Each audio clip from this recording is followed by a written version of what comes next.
Hey you all, welcome back. Y'all already know what it is. You see the title of this video. This is Belle Collective Season 1 Reunion Part 2. But before we get into it, shout out to all 2,000 plus of you. That's right.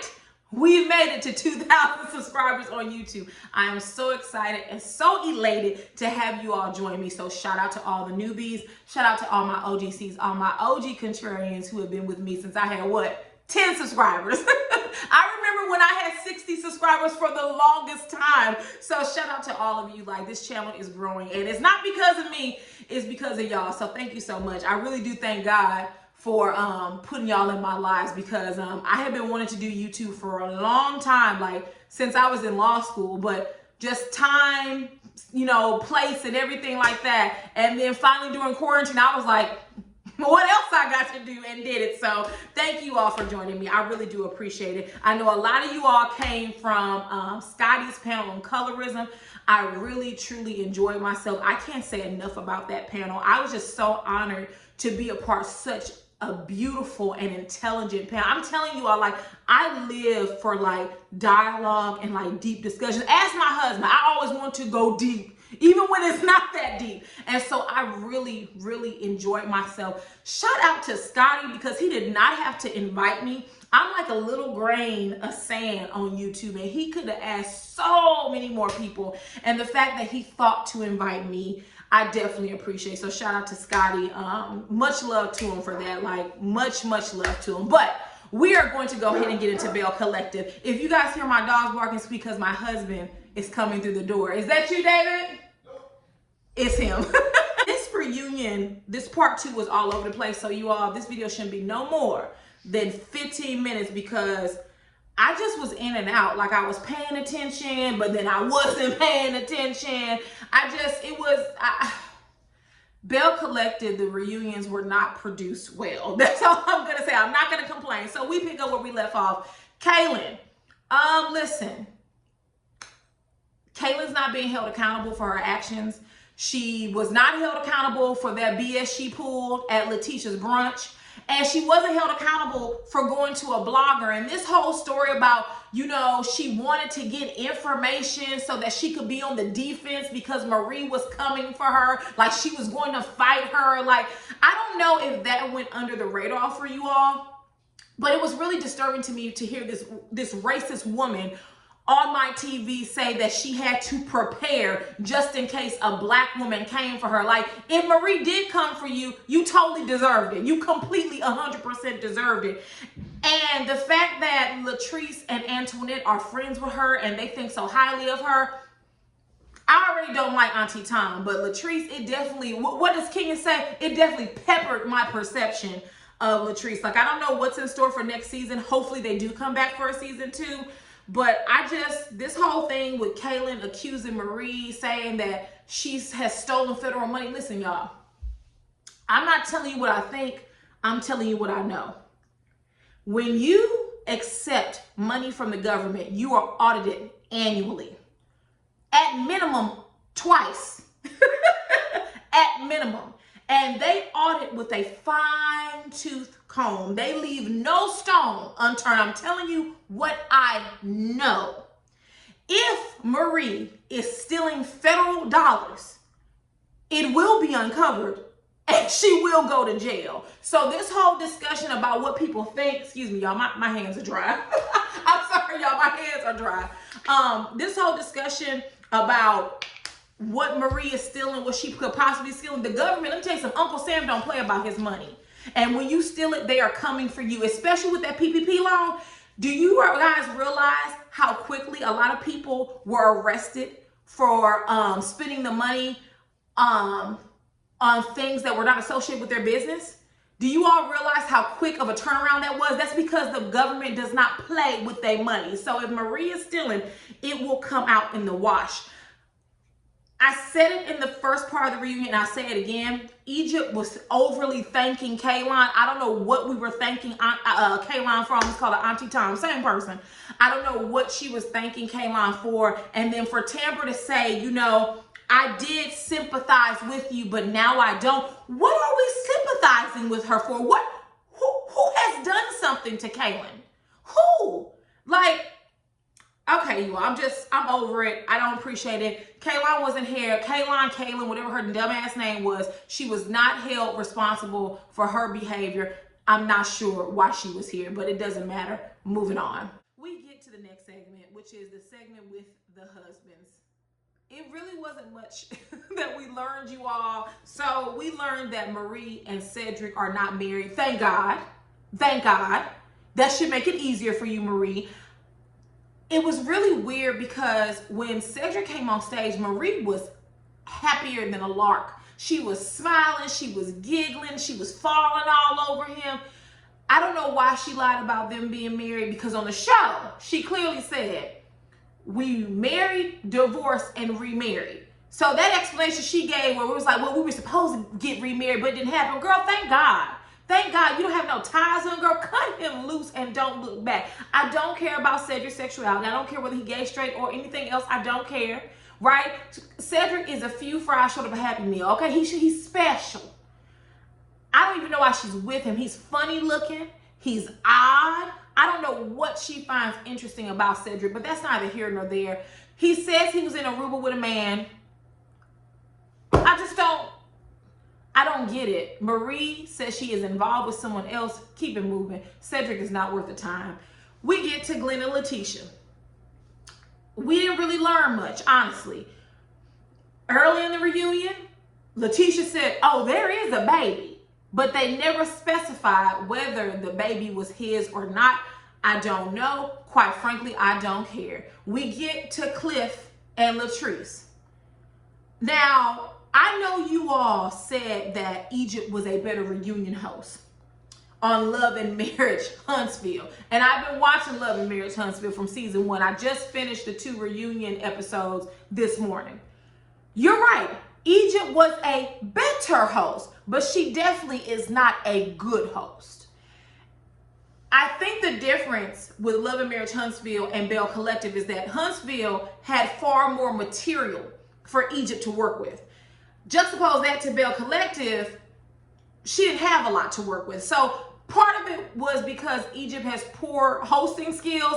The other part of it is that she just didn't have a lot of material. There was really nothing there for her to work with. They only had, what, 8 or 9 episodes. So there you go. But either way, she looked at the camera and was like, we want to know, did Cliff help you with Goddess Slang? Did he give you any money? And she confirmed that no, she is self-made. He did not initially give her any money or invested in Goddess Slay. She did it all herself from the ground up, and that she's allowing him to invest in Essential Beauty, her hair care line.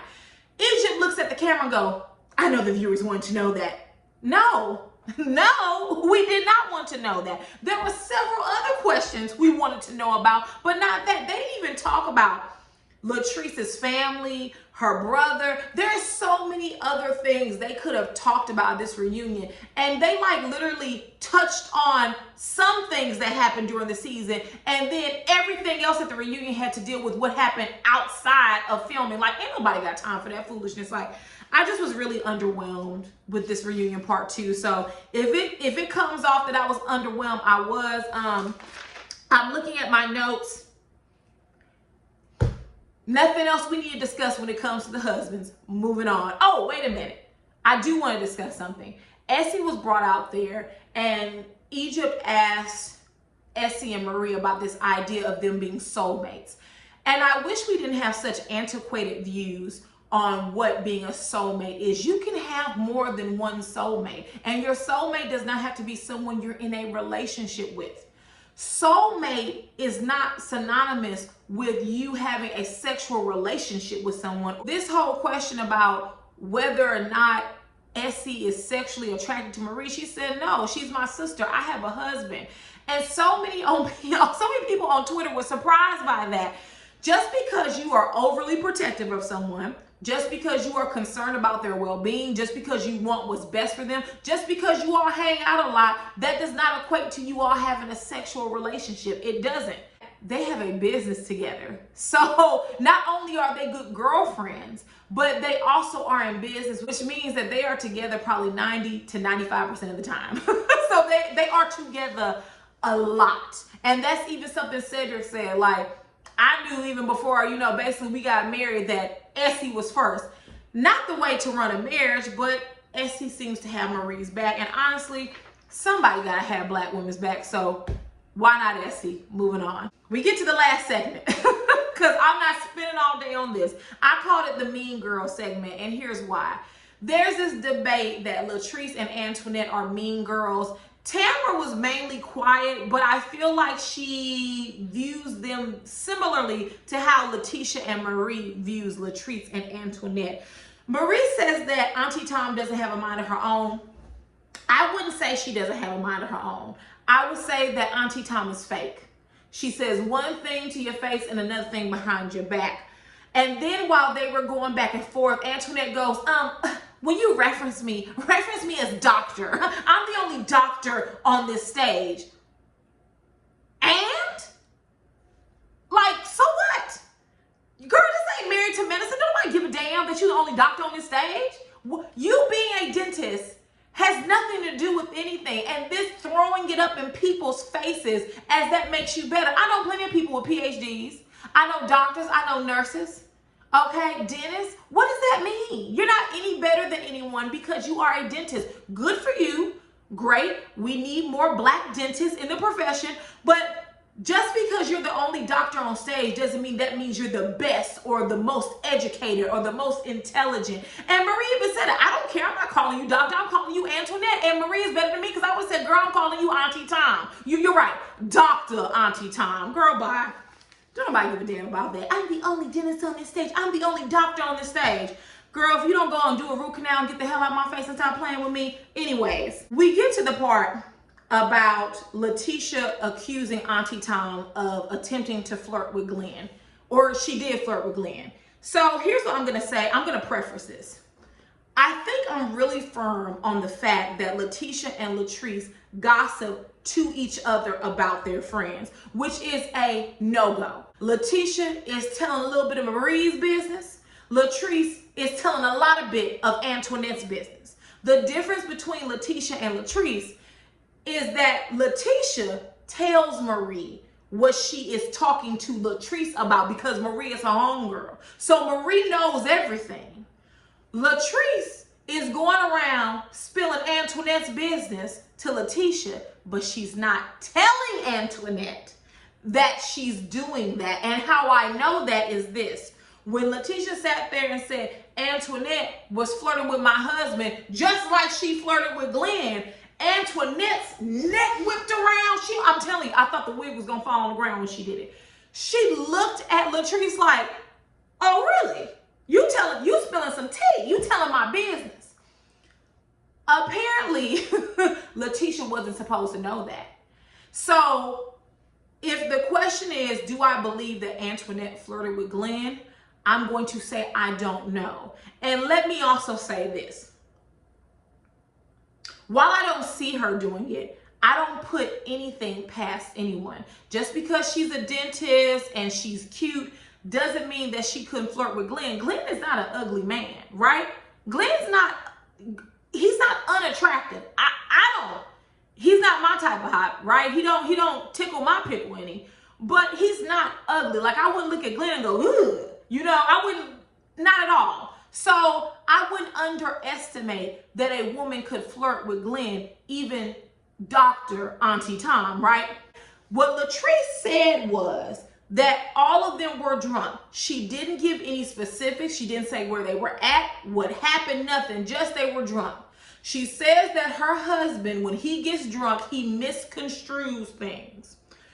She says that her and Cliff went to Antoinette and talked to her about it, and they got through it. Her words, not mine. But that she doesn't believe that Antoinette flirts with people's husbands. Well, if that's the case, Latrice, then what is it that you need to get through about? If she didn't flirt with Cliff, then what did you get through? We got through it. What is that about? What does that mean? If nothing happened, there's nothing to get through. It sounds like you had to work something out like, hey, that ain't cool. Don't hit on my man. Maybe we don't need to be drunk together. Maybe next time, you know, we all three of us don't need to be getting drunk at our house or whatever all together. But yeah, that can't happen no more. So That story right there tells me that Antoinette has been inappropriate with Cliff in some type of way. And so that's why I can't completely rule LaTesha's story out about her flirting with Glenn, because she flirted with Cliff. Anything's possible. So I don't know if it's true. I don't know if LaTesha was just grasping at straws, but I can say I am giving Dr. Auntie Tom the side eye, because you flirted with Cliff and Latrice cleaned it on up because you her friend. Interesting. Last point, LaTesha says that Latrice becomes a different person in front of Antoinette, and she totally does. We have watched that multiple times throughout the reunion and also throughout the season. When Latrice is with Antoinette, it's like Wonder Twin powers unite, and they become like these two mean girls that like to talk about people's businesses and denigrate other black women. We've seen that. But then when Antoinette is not around, Latrice is lighthearted. She's funny. She has her, you can see she's a driven person. All of these positive characteristics really come out when she's either around her husband, when she's talking about her business, or when Antoinette is not there. When Auntie Tom steps into the picture, Latrice becomes a totally different person.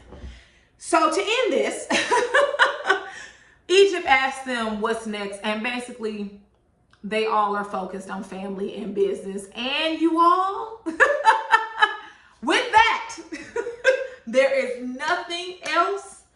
I wasn't really moved by this reunion. I wasn't really excited by it. I hope they do come back for a season 2, but I just hope that they have storylines that are far more developed, because this reunion was a hot mess. And then for season 2's reunion, do not hire Egypt. Try to find some new talent.